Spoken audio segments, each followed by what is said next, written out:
Bismillahirrahmanirrahim. Assalamu alaikum. Welcome to Newsroom. I'm your host, Khalid. But today is the 7th of November 2023. These are the stories that we'll be deciphering during the course of the show. We'll begin with the recent wave of terrorism that has hit Pakistan. If we talk of the latest incident, 2 policemen were martyred, 3 injured in terrorist attack in Dera Ismail Khan. Then a Pakistan Army officer, 3 soldiers were martyred in an intelligence-based operation in Tira Valley of Khyber Pakhtunkhwa. Pakistan Air Force's Heavy Guardly Alam base was also attacked in the early hours of Saturday morning. And the spate of attacks, if you just look behind in the last couple of months, have been going on at a very regular pace. Who's behind it? What are the intentions? Why is this happening in this time and space? Are there other events that are linked to this increased spate of terrorism? A lot of questions emanate and a lot of answers are needed, and that is what we'll try to understand during the course of our first segment with our guest. Our second story, ladies and gentlemen, concerns the elimination of drug peddling from schools. Drugs are a nuisance when it comes to any educational establishment, and this is what our Prime Minister, our caretaker Prime Minister also, Anwar Kakar Saab, has done. He has ordered the authorities concerned to enhance the security in the federal capital, take action against criminals supplying drugs in and around the educational institutions. This is a menace that has hit our educational institutions in Pakistan, and this is something that needs to be controlled, and this is a step in the right direction. We'll be talking about drugs, schools, and what needs to be done by the public sector, by the private sector, and by the parents themselves. Then we'll be talking about the upward rally at the PSX. The stock exchange ended at 54,000 points, the highest ever recorded, and of course is a very healthy trajectory as far as Pakistan Stock Exchange is concerned. A lot of positivity that emanates also. A lot of people are saying this is because of the recent IMF meetings as well, and also the fact that Pakistan's economic outlooks continues to be stable. And our last story, ladies and gentlemen, concerns the war, the conflict in Palestine, and the latest developments as far as that is concerned. 10,000 plus casualties in Palestine as we speak, and so many important events that are happening. The United Nations Secretary General Antonio Guterres calls for an urgent humanitarian ceasefire in Gaza. Not the first time that he has called about this, and also there is going to be an emergency session of the Security Council as we speak. What will be the outcome of that? The other countries that are also boycotting Israel, that include South Africa. But is that enough? What more needs to be done? This is going to be our last story. Let's begin with our first, and that concerns the recent spate of terrorist incidents across Pakistan. We've seen that especially concentrated in Khyber Pakhtunkhwa and Balochistan districts. This has been happening since quite some time. In fact, this has taken a turn for the worse since 2021. And of course, since then, there has been a slow and steady increase as far as these incidents are concerned. Is this linked to the government in Afghanistan? Is it linked to other terrorist outfits? Is it linked to other countries that do not want Pakistan to be a stable country? We have with us in the studios Brigadier Masud Ahmad Khan to answer many of those questions. Brigadier Saab, thank you very much to have joined us. Brigadier Saab, what in your point of view have been the root causes of this sudden spate, not as sudden, but this gradual spate or increase in terrorist incidents, and especially concentrated in Khyber Pakhtunkhwa and Balochistan? Thank you very much, Omar. And if we recall, probably it was 15 August 2021 when Afghan Taliban took over. And probably there was a time we here in Pakistan appreciated that the Afghan Taliban, they have come, our western borders will be now safe. But unfortunately, it was in November 2021 when the TTP, there was a ceasefire with the government of Pakistan. That was unilaterally ended, and subsequently attacks started from across Afghanistan international border inside Pakistan. And the first attack was in one of the mosques in Peshawar, which martyred over 100 innocent Pakistanis. And subsequently, and there was a surge in attack right from, we saw then from Chatral going down south, and recently until Pasni, there was attacks. So there are a number of reasons. One was the TTP, the day when the Afghan Taliban took over, they released about 8,000 TTP they were prisoners in Afghanistan, different jails. And secondly, they allowed them to move freely. And according to United Nations Monitoring Team's assessment and the report which they issued last July, this year July, they said the most benefited organization was TTP. and subsequently they got the latest weapons which were left by the Americans, almost worth $7 billion worth of weapons and equipment left. So they are now highly equipped, and subsequently the developments which took place in recently. One was the steps taken by the government of Pakistan to streamline the Afghan trajectory. That was one thing. Then secondly, crackdown on smuggling, including the goods as well as the smuggling of dollars. And subsequently then Pakistan went for the proper documentation and the concept of the passport, thereby deporting those living in Pakistan illegally for quite some time now. So this include not only Afghans but also the Africans, the Arabs, etc. They were and even Palestinians, though mostly they are living in Pakistan. Probably this was the time this opportunity was seized by the enemy and subsequently facilitated inside Afghanistan using the safe havens. So basically our enemy, certainly it is India or the RA, and basically if you can make out from the selection of target and the timings of the target, going for PF base Mianwali as a strategic asset of Pakistan, certainly that was the selection. It was basically control, and it was the information was given to by Indians. And subsequently what happened on the third? Of course, then Baloch, BLF has now claimed the responsibility again Indian proxy. So it is India now again is effective using its proxies, not only so, and we have seen recently as per the statement of the provincial government of Khyber Pakhtunkhwa, out of 24 suicide attacks, 14 were carried out by the Afghan nationals. 75% attacks in Khyber Pakhtunkhwa, they were carried out by Afghan nationals. So that is the situation where Afghan nationals are involved. Afghan safe havens are being used by the TTP and elsewhere. And the recent development, there is no development, there is a TTT, Tehrik-e-Taliban Tajikistan has been launched now. And they have been assigned the responsibility to control and look after the 5 districts in northern Afghanistan, Badakhshan, and subsequently they will move into Tajikistan. So that is the implication. If international community does not control this menace of basically the Tehrik-e-Taliban Pakistan, and it's going to branch out. Yes, it will branch out. It will engulf the entire Central Asia, and subsequently they will go outside. Okay, Masud, but the fact remains, before we go to the international, what about Afghanistan? Isn't it its responsibility also to curtail the nefarious activities of these outfits? Certainly, as per the Doha Agreement, they have given the understanding to the Americans that the Afghan soil will not be used for the terrorist activities any side, either across the borders or elsewhere. But unfortunately, that was one. Then as per the United Nations Security Council resolution, they were specifically told to ensure that that soil is not used. Then the neighboring state, the trilateral meeting which was held between Pakistan, China, Afghanistan, then commitment was made. Then collective security organization of Central Asia, commitment was made to them. At Moscow format, again commitment was made to them. And subsequently, the last probably 29 September, our special envoy Asif Durrani met Afghan officials with our intelligence officials, and they made a commitment. But despite all these important things, they are basically they are failing to prevail. Either they have no control, they are not unable to exercise their writ in certain areas.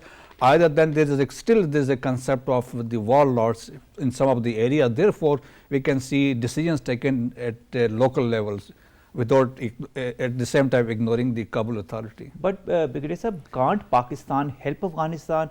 Can't other regional powers help Afghanistan, like China, send in their forces and help train the Afghan forces, or maybe collaborate with their forces to thwart out such forces? Or maybe Afghanistan does not want these nefarious activities, or the people behind these nefarious activities, to leave their country or to stop their activities?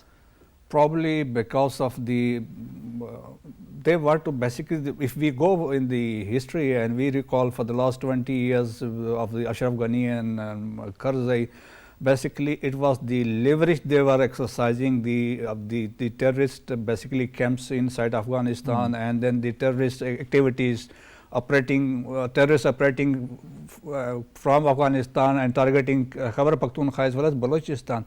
But at the same time, Afghan Taliban, they are also now trying to exercise this leverage to basically influence Pakistan, blackmail Pakistan through TTP element.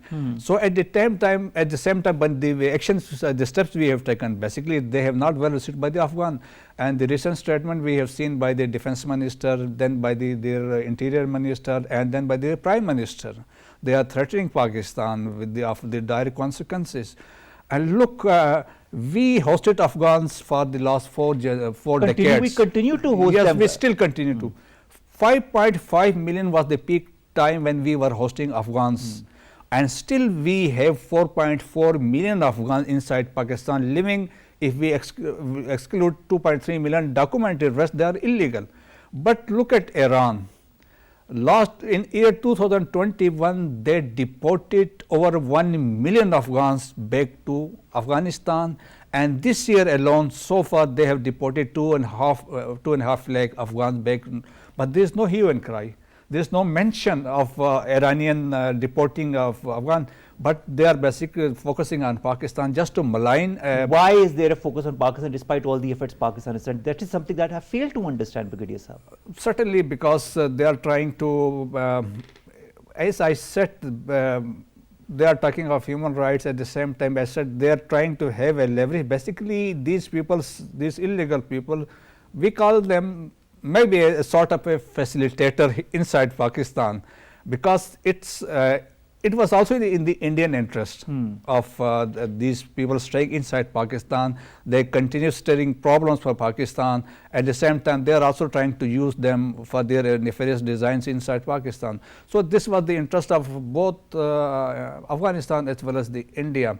So basically, it is a leverage basically, and presenting Pakistan. And unfortunately, if we go into history right from 1947, we have serious differences with Afghanistan.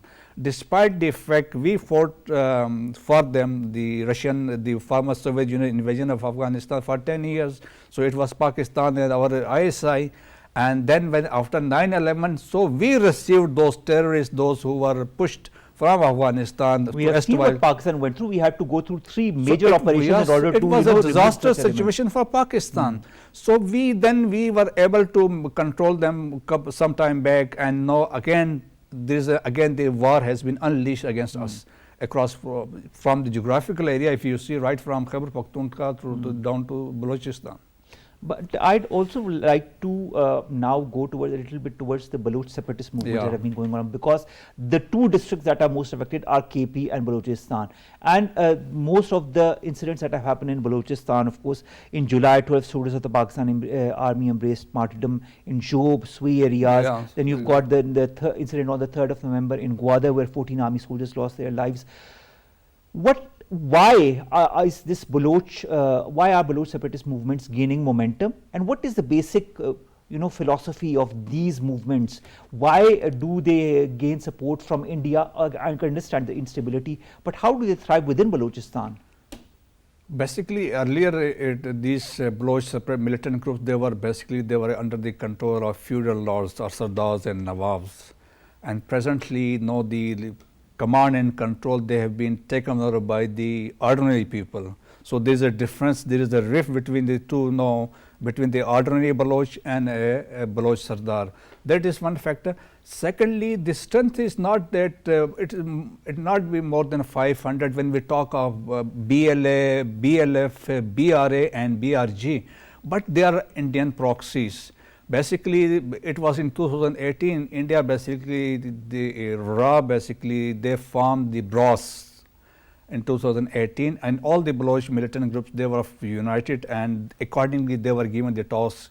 Like BLA was given upper part of Balochistan, and then the Karachi BLF was in Makran division, and they claimed the responsibility of Pasni attack by BLF.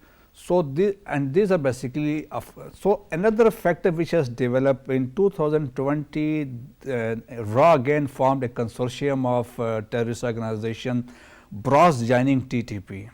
So now in Balochistan, there is a new development that Baloch separatists, they are operating with the TTP at places. So there is the development, and basically they are getting basically the money. That is the incentive for those. If you cut the money, then you can't survive. And yes, certainly, and then money as well as the safe havens from basically operating from inside Afghanistan. And they are also getting weapons and equipment, as I said. And in Kandahar, there is a big weapons market now. You can go and get M4, M16, and night vision goggles, etc. So anything is available. So Foreign Policy magazine wrote, and that of the Afghan Taliban, they have become an arms dealer. So they are earning billions of dollars now through sale of arms. All right. Brigadier Sahab, how important has Pakistan's counter-terrorism strategy been, and the role of NACTA, for example, the role of our counter-terrorism organizations, including our intelligence-based organizations, how important has their role been to thwart? Because we get to know of one incident, but there are 15 to 50 incidents that are, that are cut in the nub with before they even happen. Yeah, exactly. So the importance of our agencies, and what should we look forward from them in the future? Are we looking also towards another grand operation against these militant organizations in the future? You rightly highlighted the importance. The intelligence agencies, mainly the ISI, they report hundreds of intelligence-based operations are otherwise carried out, and then the warnings, threats are also issued subsequently. So timely things are done and they are countered. But subsequently, this when actually basically it is very difficult to basically avoiding an ambush when it is led. Basically, the initiative then lies with the one who has led the ambush. So that is there's one thing very difficult. Subsequently, the Pakistan Army, in the past we have seen the Operation Al-Maizan, Operation Rah-e-Najat, Rah-e-Haq, and subsequently operation in Swat, and then Zarb-e-Azab, all successful. Pakistan Army was the only army in the entire globe which succeeded in eliminating the menace of terrorism inside Pakistan. But unfortunately, this is again after the taking over of Taliban, this has again basically has returned into Pakistan. Pakistan has the capabilities, no doubt. The Pakistan Army, even the paramilitary forces, they are fully equipped and they have the capability, and that's why basically you have seen the Pakistan Army, the law enforcement agencies, they are getting basically they are being martyred. Right from yesterday we saw Lieutenant Colonel Hassan, he martyred was along with other 4 of his colleagues, he was martyred in Tira. And subsequently there are, so in the last even today 2 police officers lost their lives. Probably in the last 4 days 30 law enforcement agency personnel, they were martyred in almost 6 when you look at attacks. reports, for example, that by the Pakistan Institute of Conflict and Security Studies, that says that the number of militant attacks in August this year has surpassed any number of attacks in any month since 2014. The last time we heard of these many attacks was in November of 2014. Do the people of Pakistan understand the whole regional dynamic that is behind these incidents, and is the Pakistani public ready to also be part of a counter-terrorism strategy? That is very important. Basically, unfortunately, our focus is on politics, and we are ignoring. At the same time, there is a group of YouTubers, bloggers, pet bloggers. They are basically propagating and they are maligning the armed forces, the Pakistan Army. And basically, at the way the incident which happened in Miawali or at Pasni, basically they were trying to malign those martyred. And look at them, they were basically the way they did it in Lasbela. So, but anyhow, but Pakistan Army is fully capable and they have the potential to counter this terrorism anywhere in Pakistan. And certainly the support of nation is very important, and to address and to identify elements that are also trying to, because sometimes it is layman like myself that can, I see somebody who's doing something and I identify him or her and then notify the necessary So that's why it authorities. is very important media to play an important role to identify and identify those are basically launching a hateful campaign against armed forces of Pakistan with insulting narratives. I know, this is I hope will be successfully countered in the days to come. And thank you so very much, Brigadier Masud Ahmed Khan, Sub-Defense Analyst, to have joined us and to have come all the way to the studios to discuss this very important issue. I think security of Pakistan is paramount, and this should be the priority of every single Pakistani, whether you belong to any organization or not. You are a Pakistani at the end of the day, and your basic responsibility is the security of your country and of those who are around you. Thank you very much, sir, to have joined us. Let's come to our second story, ladies and gentlemen, and that concerns educational institutions and the use of drugs. Now, Caretaker Prime Minister Anwarul Kakar Saab has ordered the authorities concerned to enhance security of the federal capital and take action against criminals supplying drugs in and around the educational institutions. He was addressing a meeting, and he, of course, which was attended by senior government officials, and they also discussed the Islamabad capital territory's administrative issues, law and order situation, and the anti-narcotics strategy. To talk about that, we've been joined by Cristina von Sperling Afridi. She's a chairperson of KKAW Foundation. Cristina, thank you very much to have joined us. It's our first interaction, so welcome to my show. Cristina, how important are measures to curtail the use of drugs in educational institutions?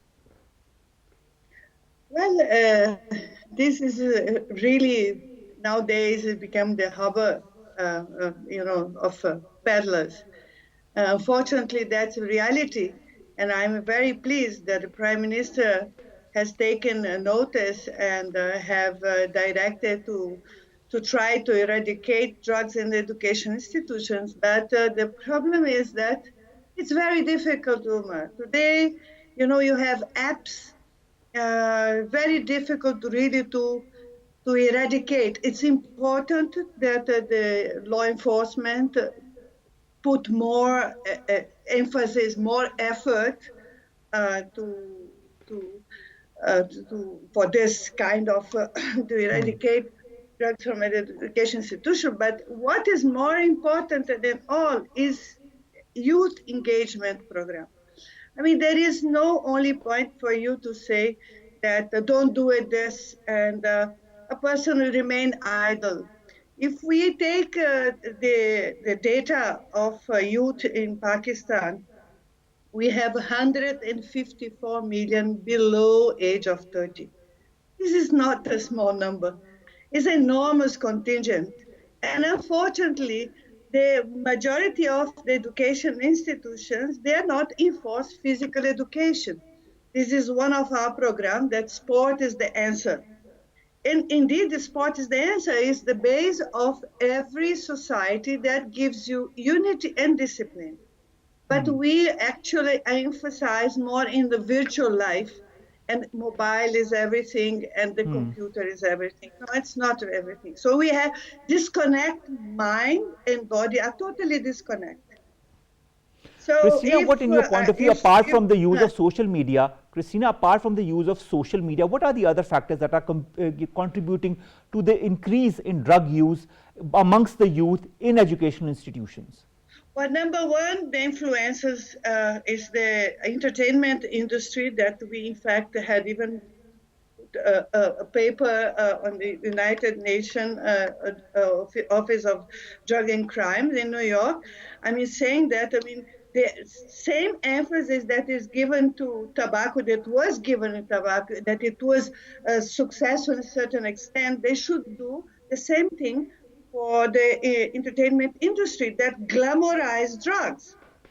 So they are the great influencers. You see, when who are the target?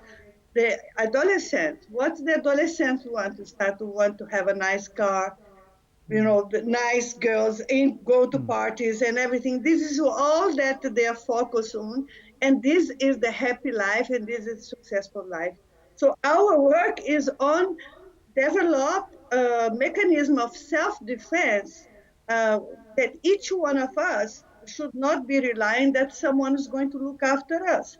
And if we do not realize that the importance of save oneself, that this is the only thing that we possess, that if we lose our mind, we lose our body, we lose everything. I mean, this is what our work is, that is prevention, awareness prevention. You have to keep on talking.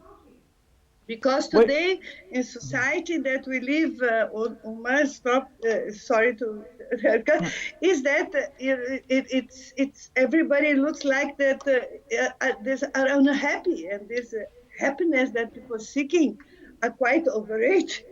So we have to bring things down in more reality manner. We have to engage more our youth in really, when you are engaged, physically engaged, you're not thinking about that, oh God, oh, my life is not very happy, I'm not very happy. You start to wonder and create ghosts in your mind, and you feel that you are not happy. So therefore, we have our program that identify, understand, and manage emotions. That we are helping the youth to realize that what they are going through, the most difficult period of life, which is the 7 years of adolescence. That is true, Christina. You know, there's another thing that you pointed out towards emotions and mental stability and mental stress. A lot of youth, because of the current situations in society, sometimes they don't get the job they deserve, sometimes they have issues in the family, they become stressed, they become depressed, and that depression sometimes leads more towards the usage of drugs that a lot of people call happy drugs. You know, this will make you forget your worries, and you'll be happy, you'll be content in your life. How to stop those youth or those people at that phase when they are thinking on taking the drugs? Is the role of the parents important? Is the role of the teachers important? Is the role of the friends important? All the roles are important. And we have to realize that if we have a problem and if we take a drug, we are not going to solve our problem, and we are going to add another problem. So we work with love and logic. You know, people have, the youth have to understand. That's why we make them understand. Everybody have a problem. I mean, that it became an exaggeration also of depression. I know life is not perfect for any one of us. We all have some masters. Imagine if each one of us are going to start to take some drug thinking that we're going to solve our problem. So therefore, I think the education institution, they should do health assessment. Part of the, when you register in a school, an education institution, I mean, it is very important to share responsibility, in my view, that you bring to the school a health assessment and say that what you are, and if you are clean or whatever it is, and if you are diabetic, for instance, I mean, if your teachers see you, they all know the situation, health situation of each one of your students. They should know. I mean, if you see him having an ice cream and indulge in sweets, and you know that this is not what you should, you would call attention. So there is no problem, I think, in my view, is to really to have a health assessment and physical engagement, because the phase of temptation is the adolescence, is when you are forming yourself. You don't get addict when you are old. So the focus is on the youth, preteens, teens. We have to share this responsibility with education institutions. You see, I think the role of education is extreme. The role of education, Cristina, is paramount, I really feel. And those who impart that education, whether it be at home with the parents, whether it be at school, universities, and the colleges with all the teachers and the surroundings, what initiatives or programs, in your point of view, need to be suggested in the educational institutions that are not yet implemented in letter and principle? Look, the policies are very, very good and very, very well written. They are all there. For instance, I tell you that in the policy, sports policy says that every education institution should have the minimum of 4 hours of physical engagement per week. Failing to do so the institution should be shut. Now you tell me, how many education institutions today focus in physical education? This is the most important. We don't have inter-school tournament, so we are not in no scene at all. I don't know if I'm repeating myself, but we have this program that sport is the answer. Sport is the answer, and education institutions are the space that is dedicated for campus, for the multi-purpose whatever area it is. I mean, it's been built classrooms, because it seems that we are more focused on the what we are getting financial benefit than really to get them working. But this, Omar, I say that the parents should also get involved, because you have to give responsibility for the children's life. Not every children should be a doctor or an engineer. I see and I meet many frustrated kids that would like to be something else than to be this. So, but because of the family pressure, they will decide that they have to become a doctor. The result is that we I don't totally have understand, Cristina, and I totally get where you are coming from. I understand the way you work, also the passion that you have, as far as bringing the youth to the right direction is something that needs to be applauded a lot. And I wish more people like you take the step to move into this direction, to educate and to guide the youth in the right direction. Thank you very much, Cristina Sperling, Afridi, to have joined us and to have talked to us about the role of the youth, and of course how drugs are impeding youth in Pakistan, and that is why our caretaker Prime Minister chaired an important meeting today to eliminate drug peddling from education institutions, especially schools. Let's come to our next topic, and that concerns the PSX. Pakistan Stock Exchange went to on a high, crossed 54,000 as the buying spree continued, and that showed a very positive outcome as far as Pakistan's Stock Exchange is concerned. This spree has been going on since quite some time. In fact,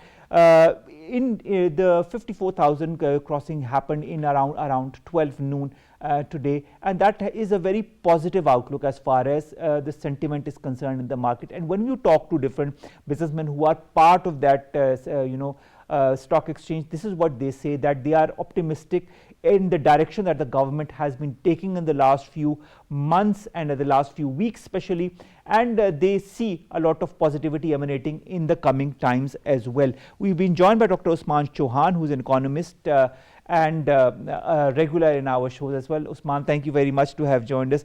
Usman, in your point of view, what have been the key factors for the PSX to have gained such an extraordinary number in intraday trade today? Thank you very much. I believe that the most important thing, aside from the factors that you listed, is that the PSX as a whole was very undervalued relative to its potential. Stock markets are always driven by a degree of sentiment, and the sentiment has improved so much lately that you're seeing a correction in the valuation. And I'll give you a more quantitative answer on that. If you look at all of the countries that form a part of the MSCI Frontier Markets Index, in which Pakistan is a part, a significant part, the third largest in fact, the most undervalued in terms of the price earnings ratio among the countries in the Frontier Market Index was Pakistan, the most undervalued. So the more this increases now, the more it will come in terms of the norm for this index. So sentiment has improved so much recently that you are seeing an important correction, essentially. That's one other factor. All right, but do you feel that this increase in the KSE 100 index is going to be steady, is going to further increase in the coming days? Do you also feel that the way the government has been taking important steps to curtail smuggling, from whether it be Afghan transit trade, whether it be the dollar smuggling, whether it be the way it is also overseeing a lot of nefarious activities that had been going on in the country, are also one of the reasons why the economy of Pakistan is stabilizing? Also, the IMF seems to be very content with Pakistan, doesn't it? Absolutely. All of the factors that you've just highlighted are an important factor important set of factors in driving sentiment. You're absolutely right. And the more of the positivity see on the measures that you have enumerated, the likelier the sentiment is like to increase, which will be better for the PSX. And there is still a gap in terms of the median for the frontier markets index and where Pakistan is. So there's still a gap to be corrected. And all of the measures you mentioned in terms of the transit trade or in terms of the smuggling or in terms of giving positive signs is good. And then additionally, you're also correct that the targets that were stipulated for this portion of the review with the IMF have been met. So this is a very good foundation on which to talk seriously with the IMF and say, look, we've met these targets. Now what's next? And what's next? And so we can finally stabilize, eventually not requiring the IMF as over this journey further down the road. Let's hope that that's something I'm looking forward to as well. Usman, when you look at the economy, the investors are a very important part and parcel of it. The more they invest, the more they want to come to Pakistan, whether they be in Pakistan or from other countries. Their investment means a lot for the strengthening of Pakistan's economy in different sectors, of course. What are the factors that Pakistan needs to adopt to soothe the investment concerns, in your point of view? Well, I think the most important things are already being done, which is very positive, which is to provide the floor to say that things are only going to get better from here. So that floor being presented is the important thing. Now, in terms of having a larger volume of investors coming in and investing for the long term, I think there's some work to be done on the ease of doing business criteria, and it's a very long list as a rubric. And if we make steps along that ease of doing business thing, for example, on the regulatory side, in terms of provision of energy, licenses, repatriation of capital, arbitration, or many factors are involved. If we work a little bit, it's not even that demanding, a little bit on each of those factors, we already become competitive in this region being Asia as a whole. So because the floor was provided, now we have to work a bit more seriously on the factors that comprise the ease of doing business. And I'm sure that the government is now going to go to that step. As we just said, the IMF negotiation part for the next step looks good. These important measures have been taken. You're seeing an important correction in the PSX. So things are now turning around for the better. And also, Usman, do you feel macroeconomic indicators such as the current account deficit, CPI-based inflation, have they also had a positive impact on the economic outlook in Pakistan? Yes, I mean, you get this indication also from the State Bank and from other important institutions that the worst of what was a global issue, a global downturn, has now gone by. So you'll see better indicators in terms of inflation, and you're also likely to see global exports, our exports to the world, pick up, and you're also likely to see other factors that we look at that were quite strained in the last year improve now. And as I always like to do when we discuss stuff, is to look at it in the larger cycle, and our COVID recovery globally has been uneven. So we're now at a new phase in that where everybody's starting to get a little bit more clarity. You're seeing this, for example, with the US Federal Reserve and other important central banks starting to see a light at the end of the tunnel, which means that we can expect future quarters to go by in a more regularized manner, a little less of the shocks that we've been going through over the past 3 years. Usman, what are the challenges or risks in your point of view which might affect the stock market in the coming days that we have to look forward to in order or curtail or tackle in the right manner?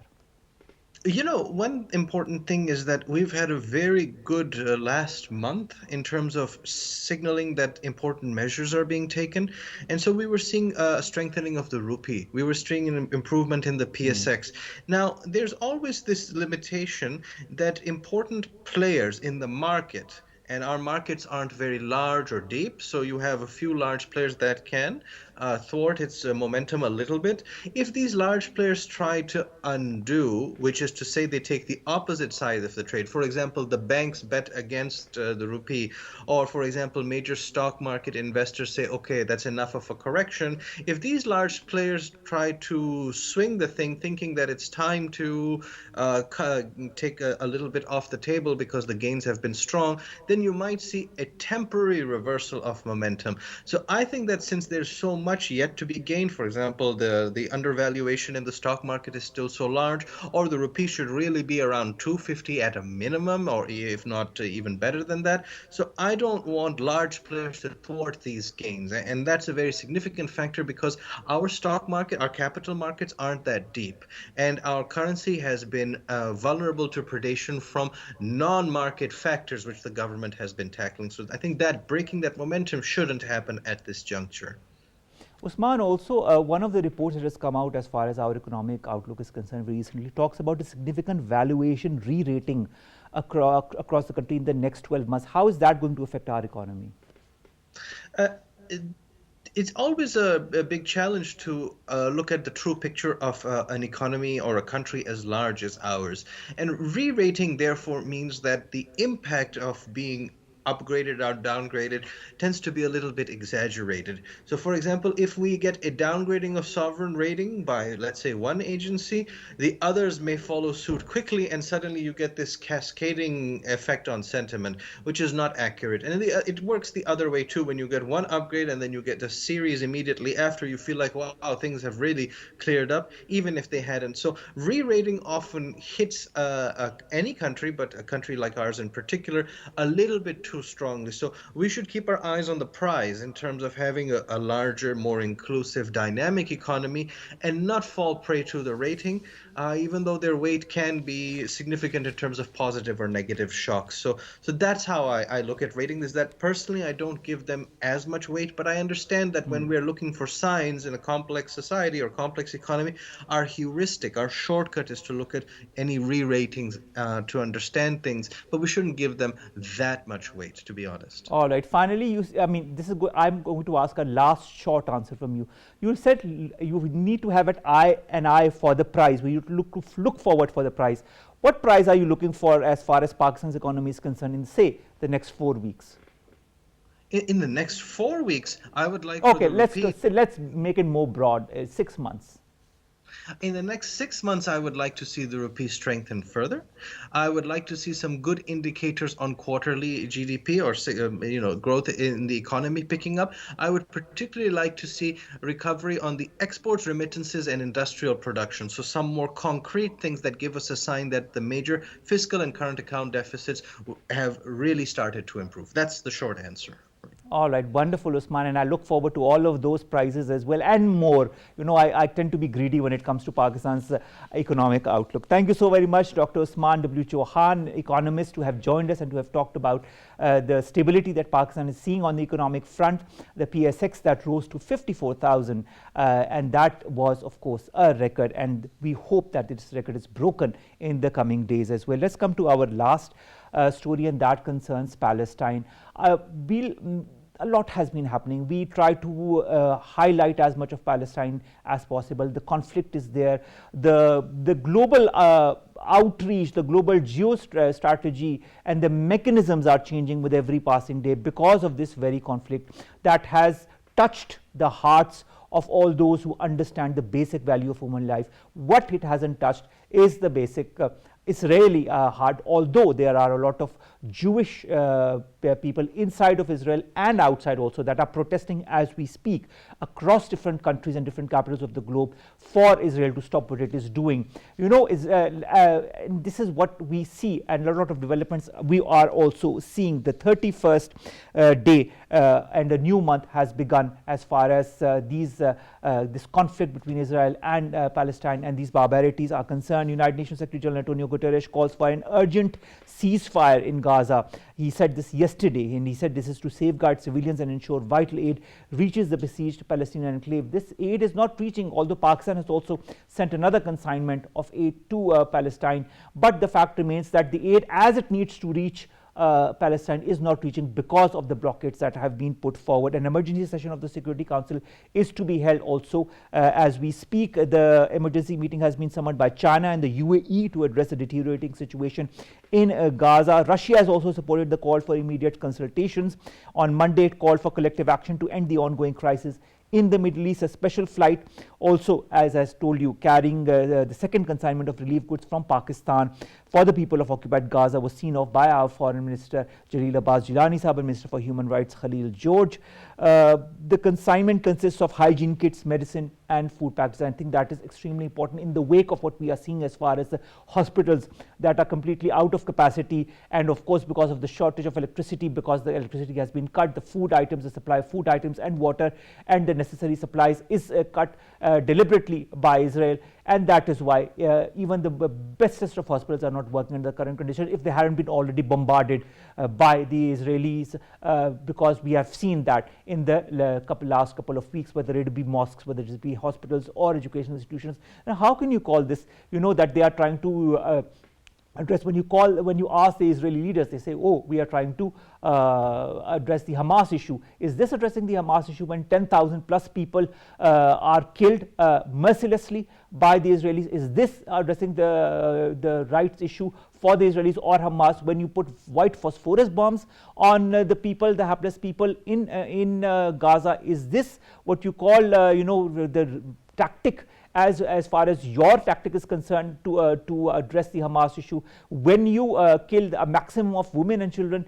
This is outrageous, to say the least, and the fact remains that a lot of the countries, although they are now doing a lot of hue and cry as to what needs to be done, but the most important things at this moment as we speak is a ceasefire, a long-term ceasefire, B, an implementation of the two-state solution, and C, the people of Gaza to be given back their lands, and also other people in Palestine, not for the people of Gaza to be told to leave Gaza and to go and stay in another country like Egypt, like Jordan or other countries. This is the land of the Palestinians, and it remains to be the land of the Palestinians. It should remain the land of the Palestinians. The West, the East, all the important countries in the world need to ensure that. With that, ladies and gentlemen, we come to an end of today's newsroom. We'll see you inshallah tomorrow with news stories segments that pertain to us here in Pakistan. Allah Hafiz.